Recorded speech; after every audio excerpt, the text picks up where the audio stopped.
Hi everyone, this is Heather from weddingsbyheather.com, where my goal is to equip you with the best techniques and tips to make you a better and more efficient photographer. In this video, we're going to take a look at color shifting inside of WordPress. But first, make sure you check out all of the free resources available on my website.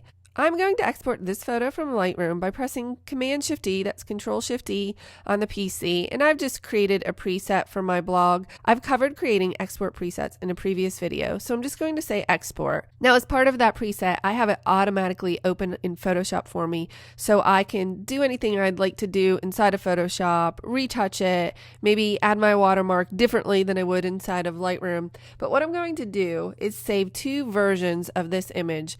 I'm going to say image duplicate, and I'm going to name this version original and say okay. So now I have an original and I have a copy. And what I'm going to do is run the action that I've created in order to prep my photos for my blog. And what it does is it resizes and it adds a graphic watermark. So if I'm looking at these images inside of Finder, what I notice is that obviously the one I resized for my website is smaller. It's 532 pixels by 800 pixels. And the original is approximately 2500 pixels by 3800 pixels. I'm going to go ahead and rename this photo Resized Photoshop. And I also want to look at the sizes of these. So the photo that I resized is 223K and the original is 6 meg, which is huge in terms of putting on your website.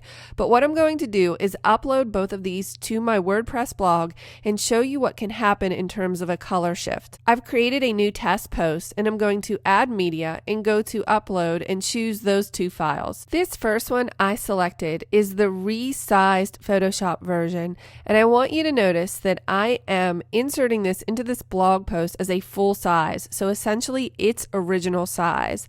But for the high resolution version, I'm going to insert this as large because the full size is, quite frankly, much too big. So I'm just going to choose large and I'm going to let WordPress resize this photo, which, by the way, is when the trouble starts happening. So I'm going to insert these into the post and then preview this post. So what you're looking at are the two different versions. This top version is the one that I allowed WordPress to resize, and this bottom version is the one that I resized myself inside of Photoshop. Now you might be asking yourself where the problem lies because it doesn't look that different. But let's jump into Photoshop and take a closer look at these images. Here is the original photo and here is the WordPress resized photo.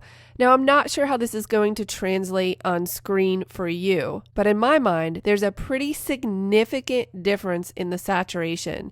So this is the one that I resized myself. If you notice our skin tone and then you look at it with the resized version inside of WordPress, there was a definite shift in the color.